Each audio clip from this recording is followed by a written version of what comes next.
ہم نے کون سے وہ کام کرنے ہیں کہ جن امور کو، جن کاموں کو کر کے ہم اللہ کو راضی کر سکتے ہیں. یہ بھی ہمیں حضور صلی اللہ علیہ وسلم کی اس ذخیرہ احادیث کے ذریعے سے رہنمائی ملتی ہے. وہ کون سے امور ہیں جن سے میرا اور آپ کا رب ناراض ہوتا ہے، خفا ہوتا ہے، جن کو پسند نہیں کرتا، اس کی بھی رہنمائی کرے. آقا صلی اللہ علیہ وسلم نے اپنے ان ارشادات مبارکہ میں، ان حدیث میں ہماری رہنمائی کی. کب اللہ راضی ہوتا ہے اور جنت کی بشارت کسے دی گئی، جہنم سے کن لوگوں کو ڈرایا گیا، ان کی بشارات بھی آپ صلی اللہ علیہ وسلم نے اپنی زبان مبارک سے بار بار ارشاد فرمائی. حضور صلی اللہ علیہ وسلم میرے اور آپ کے لیے آپ کا ہر عمل، حضور صلی اللہ علیہ وسلم کا ہر طریقہ، میرے آقا صلی اللہ علیہ وسلم کی زندگی کا ایک ہے، آپ صلی اللہ علیہ وسلم کی پاک طاہر زبان سے نکلا ہوا ایک جملہ اگر ہم اس پر عمل کریں اور اس کو ہم اپنا اوڑھنا بچھونا بنائیں کہ یہ ہم سب کی نجات کا ذریعہ بن سکتا ہے. آج کے دور میں، جس دور میں میرے آپ گزر رہے ہیں، جن حالات میں میرے آپ گزر رہے ہیں، مشکلات، حالات، مسائل، تکالیف، مختلف طرح سے اللہ تعالیٰ کے عذاب، مختلف طرح سے ہمیں اللہ نے بڑے مضبوطی طریقے سے گرفت کیا ہوا ہے انسانوں کو. اس کے بارے میں بھی ہم حدیث کا اگر سہارا لیں تو ہمیں رہنمائی کہ یہ کیا ہے اور یہ کیوں ہوا ہے، اس کی وجہ اور اسباب کیا ہے. تو حضور صلی اللہ علیہ وسلم کے پاک احادیث مبارکہ میں سے ایک حدیث ہے.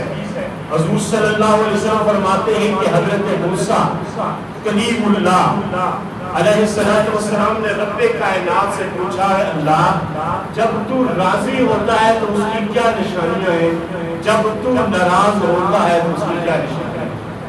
جب مولا کریم اے اللہ خالق جب تو راضی ہوتا ہے تو اس کی کیا نشانیاں ہیں، اللہ جب تو ناراض ہوتا ہے تو پھر اس کی نشانیاں کیا ہیں. آج میں اور آپ اپنے اندر بھی اپنے ارد گرد کے ماحول میں اس حدیث کو سامنے رکھ کر ذرا تلاش کریں کہ کیا وہ وجوہات آج کے دور میں پائی جا رہی ہے یا نہیں پائی جا رہی.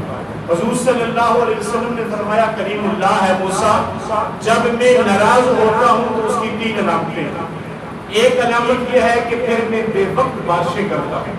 جب بارش کی ضرورت ہوتی ہے تو بارش نہیں برستی، جب بارش کی ضرورت ہوتی ہے تو اس وقت میں بارش کو نہیں برساتا. جب بارش کا موسم گزر جاتا ہے، جب اس کی ضرورت نہیں ہوتی تو پھر وہ بارش برستی. ایک تو میرے ناراض ہونے کی علامت یہ ہے کہ پھر تم سمجھو کہ جب بارشیں بے موسمی ہو رہی ہیں تو اللہ ناراض ہے. اور دوسرا جب تم دیکھو کہ میں ناراض ہوں تو اس کی علامت یہ ہے کہ تمہارے اوپر نااہل حکمران مسلط کر دیے جاتے ہیں. جو لوگ نااہل ہیں، ناسمجھ ہیں، ظالم ہیں، جابر ہیں، ناسمجھ ہیں، ان لوگوں کو تمہارے اوپر مسلط کر دیا جاتا ہے. جب مسلط کر دیا جائے تمہارے اوپر نااہل حکمران مقرر ہو تو سمجھو کہ اللہ کیا ہے، ناراض ہے. اور تیسرا آپ صلی اللہ علیہ وسلم فرماتے ہیں کہ رب کائنات نے کہا کہ موسیٰ پہلی بات کہ جب بارش وقت پر نہ برسے، دوسرا تم پر ظالم حکمران مسلط ہو، اور تیسری علامت یہ ہے کہ تمہارا مال اور دولت ایسے لوگوں کے حوالے کر دی جائے جو شقی ہوں، ایسے لوگوں کے حوالے کر دیے جائے جو شم ہوں، ایسے لوگوں کے پاس مال اور دولت ان لوگوں کو دی جاتی ہے جو بخیل ہوتے ہیں، جو خرچ نہیں کرتے. تو اللہ جب تو راضی ہوتا ہے تو اس کی کیا علامتیں ہیں؟ تو موسیٰ علیہ السلام سے رب نے کہا کہ ایک علامت یہ ہے کہ جب میں راضی ہوتا ہوں تو وقت پر بارشیں برستی ہیں، پھر جب ضرورت ہوتی ہے تو اس وقت بارش برستی ہے. جب میں راضی ہوتا ہوں تو تمہارے اوپر عادل اور منصف اور نیک حکمران مقرر کیے جاتے ہیں.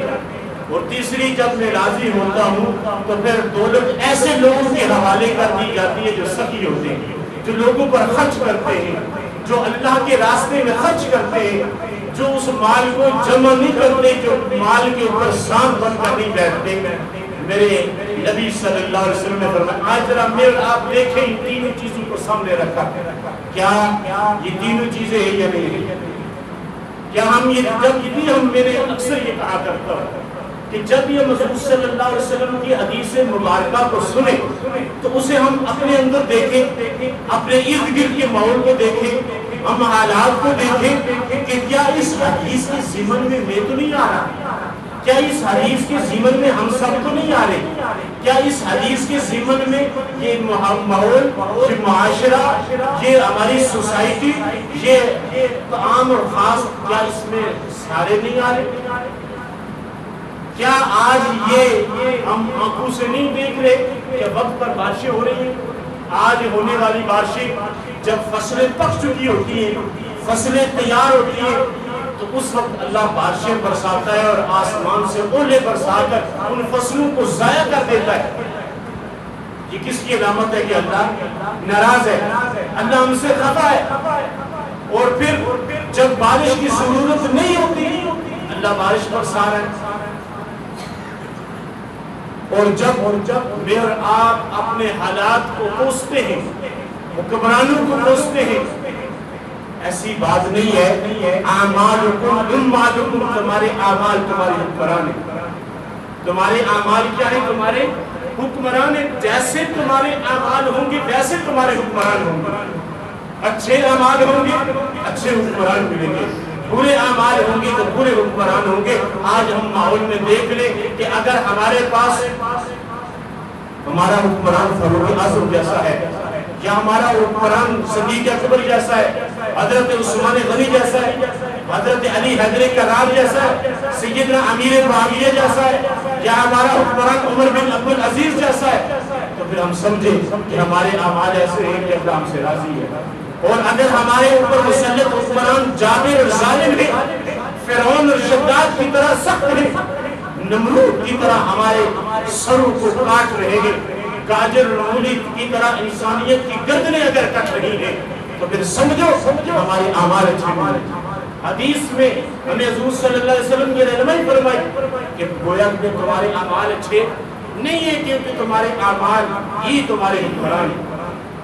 اور پھر ہم دیکھیں آج مال کن لوگوں کے پاس ہے، وہ کیا کر رہے ہیں، کتنے دین کے راستے میں خرچ کر رہے ہیں، وہ کتنے سخی لوگوں کے پاس مال ہے۔ آپ 100 کو 1% میں لا کر اس ایک کو آپ 1000% میں لے کر چلے جائیں تو اس میں سے ایک آدمی ہے جو سخی ہے، وہ ایک آدمی 100 میں سے ایک نہیں، 1000 میں سے کوئی ایک آدمی، آدھا آدمی ایسا ہے جو سخی ہے۔ سخی کس کو کہتے ہیں؟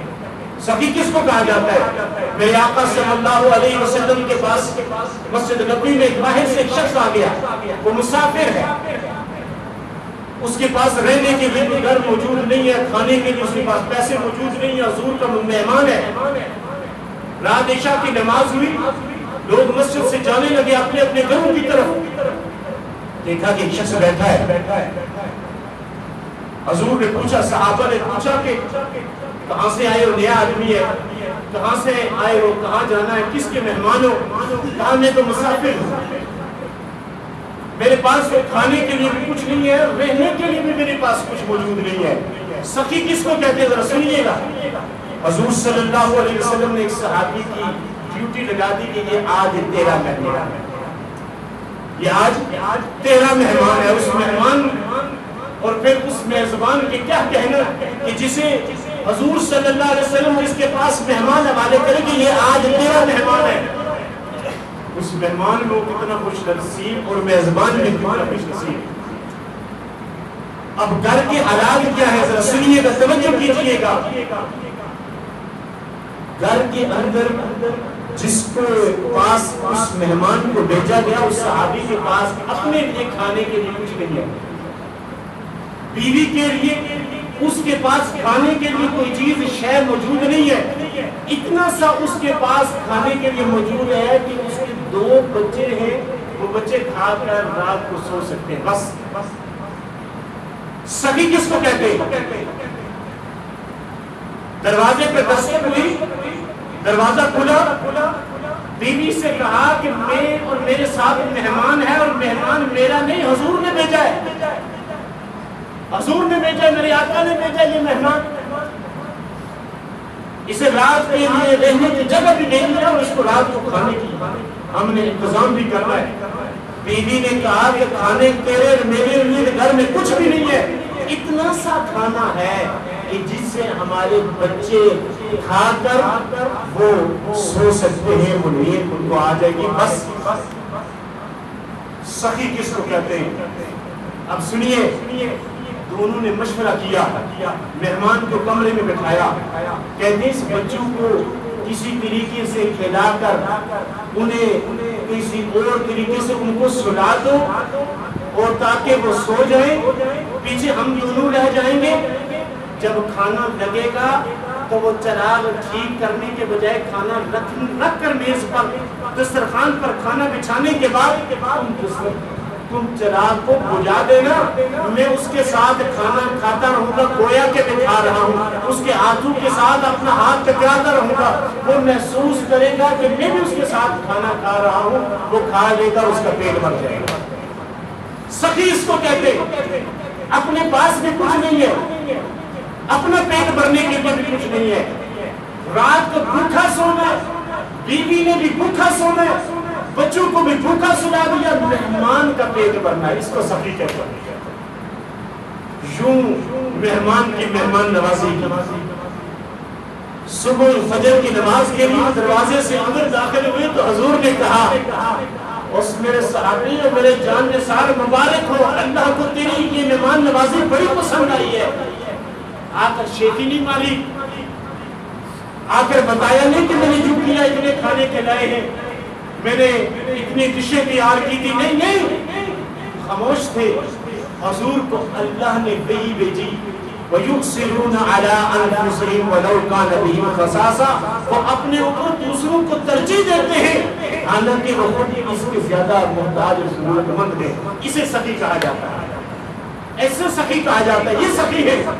ہمارے پاس بہت کچھ ہونے کے باوجود، سب کچھ ہونے کے باوجود ایک دوسرے سے مقابلے میں آگے بڑھتے۔ اس نے اچھے کپڑے پہنے، میں نے اسے بھی اچھے پہنے، اس نے شادی میں 50 لاکھ خرچ کیا، میں نے 60 لاکھ خرچ کیا ہے، بیٹی کی شادی پہ اس نے اتنا خرچ کیا، میں نے اتنا خرچ کیا ہے، اور دوست کی شادی پہ میری گاڑی اس سے اچھی ہو، میرا مکان اس سے اچھے ہو، میری گلی اس سے اچھی گلی ہو۔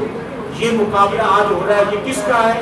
یہ ان کنجوس بخیل لوگوں کو اللہ نے مال دے دیا اس لیے کہ اللہ ناراض ہے۔